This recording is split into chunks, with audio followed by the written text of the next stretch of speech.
দেশের সবচেয়ে নিকৃষ্ট শাসক হিসেবে প্রথম হয়েছেন প্রধানমন্ত্রী শেখ হাসিনা। সম্প্রতি সিঙ্গাপুর ভিত্তিক আন্তর্জাতিক গবেষণা সংস্থা দ্য স্ট্যাটিস্টিক্স ইন্টারন্যাশনালের জরিপে শেখ হাসিনা বিশ্বের সবচেয়ে নিকৃষ্ট শাসক বিবেচিত হয়েছেন।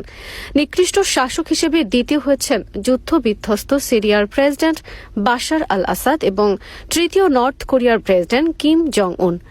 দ্য স্ট্যাটিস্টিক্স ইন্টারন্যাশনালের জরিপে নির্বাচন পদ্ধতি, নাগরিকদের গণতান্ত্রিক অধিকার, বিচার বিভাগের স্বাধীনতা, আইনের শাসন, বাক ও ব্যক্তি স্বাধীনতা এবং নাগরিকদের জীবন ও সম্পদের নিরাপত্তা বিষয় বিশ্লেষণের পর বিশ্বের নিকৃষ্ট শাসক হিসেবে সরকার প্রধানদের নিয়ে এই মূল্যায়নধর্মী রিপোর্টটি করা হয়।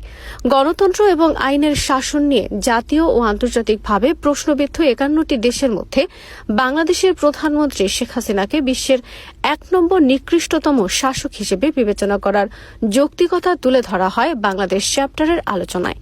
এতে বলা হয়, সিরিয়া এবং নর্থ কোরিয়ার পরিস্থিতি বাংলাদেশের পরিস্থিতি থেকে সম্পূর্ণ আলাদা। সিরিয়ার প্রেসিডেন্ট বাশার আল আসাদের ক্ষমতায় থাকা না থাকা